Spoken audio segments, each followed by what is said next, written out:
기도하겠습니다. 하나님, 오늘도 저희들을 예배 자리로 불러주셔서 감사드립니다.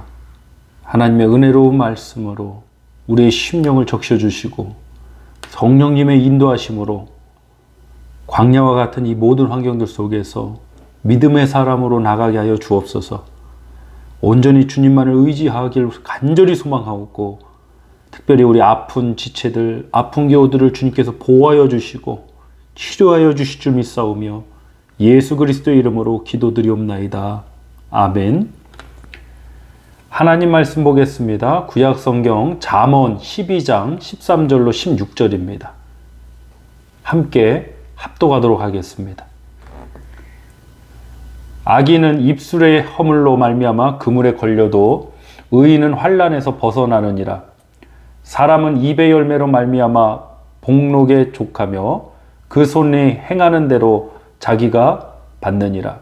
미련한 자는 자기 행위를 바른 줄로 여기나 지혜로운 자는 권고를 듣느니라.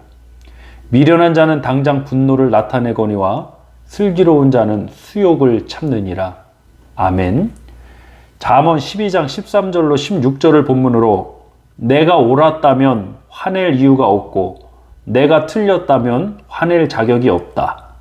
내가 옳았다면 화낼 이유가 없고 내가 틀렸다면 화낼 자격이 없다라는 제목으로 말씀 전하겠습니다. 이 분노의 문제는 쉽게 이론으로만 접근할 수가 없습니다. 왜냐하면 생각지도 않은 순간에 화가 나기도 하고, 또 평상시에는 화와 거리가 멀던 분도 어떤 특정한 상황이 되니까 분노가 이렇게 나오기도 합니다. 성경은 화가 나는 것 자체의 문제보다 그 화로 인해 죄로 이어지고 그 화를 계속해서 품고 가는 것에 대해서 경계하고 있습니다. 신약성경 에베소서 4장 26절 말씀입니다. 저와 함께 합독하겠습니다. 분을 내어도 죄를 짓지 말며 해가 지도록 분을 품지 말고. 아멘. 오늘 말씀의 제목은 어느 책을 읽다가 제가 감명 깊게 읽은 구절 중에 하나입니다. 내가 옳았다면 화낼 이유가 없는데 또 내가 틀렸다면 화낼 자격이 없다는 것입니다. 여러분, 분을 내어도 죄를 짓지 말아야 되는데, 그 해가 지도록 분을 품지 않아야 되는데, 실제 우리 생활에서 그것이 그리 쉽지만은 않습니다. 아마도 우리 성도님들 신앙생활 하시면서 용서와 또 이 분노나 화에 관한 설교 수도 없이 들으셨을 겁니다. 그러면서 또 때로는 나의 연약한 모습 때문에 가슴 아파하고, 또 말씀을 듣고도 변화되지 않는 나의 모습을 간간히 볼 때마다 실망하셨을 수도 있습니다. 그러나 여러분, 우리가 그러한 과정들을 통해 온전히 변화되어 갈 줄 믿습니다. 우리를 변화시키는 분은 주님이십니다. 주님이 반드시 저와 여러분을 믿음의 사람으로, 온전한 하나님의 사람으로 세워주실 줄 믿습니다. 내가 옳았다면 화낼 이유가 없습니다. 옳았는데 무엇하러 화를 내겠습니까? 또 내가 틀렸으면 화낼 자격이 없는 겁니다. 틀렸기 때문입니다. 근데 우리는 화를 자주 냅니다. 옳다고 생각해서 그렇게 말하고 행동했습니다. 그런데 문제는 화를 내면서 하는 겁니다. 내가 옳았는데 왜 화까지 내면서 그렇게 한단 말입니까? 저도 그 중에 한 사람일 수도 있는데, 내가 화를 내므로 오히려 내가 옳은 것이 틀렸음이 되는 일이 너무나도 많다는 것입니다. 또 반대로 내가 틀린 것인데 그것을 인정하지 않고 화를 내는 것은 너무나도 잘못된 일입니다. 우리가 이론적으로는 이렇게 잘 정리될 수 있지만 또 막상 현실에서 나면 이것이 매우 어렵습니다. 그래서 우리가 말씀 붙들고 하나 앞에 기도해야 됩니다. 여러분, 이 분노 때문에 인생이 무너지고 하나님께 버림받은 사람들의 이야기가 성경에 있습니다. 대표적인 인물 중에 하나가 남유다의 10대 왕, 10번째 왕으로 16세부터 52년간이나 나라를 다스렸던 우시야 왕입니다. 우시야가 통치할 때 나라가 태평성대였습니다. 부강해졌습니다. 평안해졌습니다. 그런데 문제는 나라가 평안해지니까 이 우시야가 마음이 교만해졌습니다. 우리 말씀 한번 찾겠습니다. 구약성경 역대하 26장 16절로 21절입니다. 역대하 26장 16절로 21절입니다. 합독하겠습니다. 그가 강성하여짐에 그의 마음이 교만하여 악을 행하여 그의 하나님 여호와께 범죄하되 곧 여호와의 성전에 들어가서 향단에 분향하려 한지라.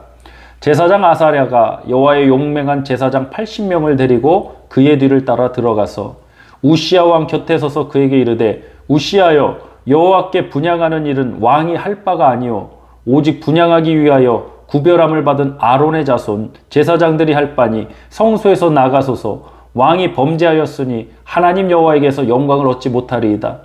우시야가 손으로 향로를 잡고 분향하려 하다가 화를 내니 그가 제사장에게 화를 낼 때 여호와의 전 안 향단 곁 제사장들 앞에서 그의 이마에 나병이 생긴지라. 대제사장이 아사랴와 모든 제사장이 왕의 이마에 나병이 생겼음을 보고 성전에서 급히 쫓아내고 여호와께서 치심으로 왕도 속히 나가니라. 우시야 왕이 죽는 날까지 나병 환자가 되었고 나병 환자가 되매 여호와의 전에서 끊어져 별궁에 살았으므로 그의 아들 요담이 왕궁을 관리하며 백성을 다스렸더라. 아멘. 우시야가 무너진 이유는 두 가지입니다. 첫 번째로 교만입니다. 두 번째로 분노입니다. 여러분, 교만과 분노는 한 세트입니다. 함께 가는 것입니다. 교만한 사람들의 특징 중 하나가 바로 분노하는 겁니다. 내가 틀렸는데 인정하기 싫습니다. 나는 틀린 사람이 아니니까. 또 내가 옳은 말을 하고 있으면서도 그 교만 때문에 분노하게 됩니다. 우리 본문 13절로 14절 말씀 보겠습니다. 악인은 입술의 허물로 말미암아 그물에 걸려도 의인은 환난에서 벗어나느니라. 사람은 입의 열매로 말미암아 복록에 족하며 그 손이 행하는 대로 자기가 받느니라. 아멘. 입술의 열매가 있습니다. 사람은 입의 열매로 말미암아 복록에 족한다라고 오늘 본문은 기록하고 있습니다. 아무리 내가 옳다고 생각하는 것도 입술로 욕이나 정죄되지 못한 언어로 표현한다면 그것은 좋은 것이 아닙니다. 심지어 이런 분들 계시죠. 정의와 개혁을 외치면서 쌍스러운 욕을 섞거나 화를 내거나 분노하는 분들이 있습니다. 잘못된 것입니다. 아무리 옳은 내용이라도 잘못된 언어에 담기면 나쁜 것이 돼버립니다. 우리 한국어가 참 아름답고 한글 자체가 창의적인 글자라고 하지 않습니까? 그런데 표현적으로는 좀 고쳐야 할 것들이 많이 있습니다. 예를 들어 이런 것입니다. 배고파 죽겠네, 배불러 죽겠네. 이래도 죽고 저래도 죽습니다. 또 좋아 죽겠네, 싫어 죽겠네.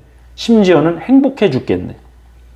뭐만 하면 죽겠네, 죽겠네라는 표현을 자주 사용합니다. 물론 그 의미는 이해하죠. 죽을 만큼 좋거나 죽을 만큼 힘들거나 뭐 이런 상황입니다. 그런데 표현을 좀 고쳐야 됩니다. 뭐 하면 때마다 죽겠네, 죽겠네가 되면 안 됩니다. 본문 15절, 16절 합독하겠습니다. 미련한 자는 자기 행위를 바른 줄로 여기나 지혜로운 자는 권고를 듣느니라. 미련한 자는 당장 분노를 나타내거니와 슬기로운 자는 수욕을 참느니라. 아멘.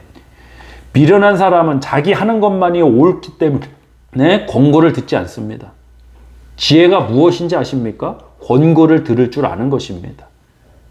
지혜가 없으면 미련해지는 것입니다. 미련한 사람은 당장 분노를 표출합니다. 특히 내가 이것은 옳다라고 생각했는데 그것에 대한 어떤 문제가 제기될 때, 어떤 권고를 들을 때 분노함을 일으킵니다. 아니, 내가 옳은 일을 하고 있다고 하면서 왜 분노하는 겁니까?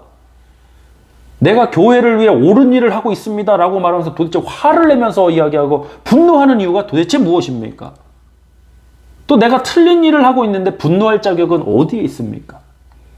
사랑성도 여러분, 악한 데는 미련하고 선한 데는 지혜로워야 한다 했습니다. 또한 악에게 지지 말고 선으로 악을 이기라고 했습니다. 이 분노, 화해 문제, 아마 이 문제 때문에 고민하고 있고 기도하고 있는 우리 성도님들이 분명히 계실 것입니다. 우시야처럼 정말 태평생대에 하나님의 은혜와 축복 가운데 살다가 그 교만과 그 분노로 인해 한순간에 무너진 인생들이 너무나도 많습니다. 특히 우리 젊은 세대들이 이 한국 표현입니다. 분노 조절 장애.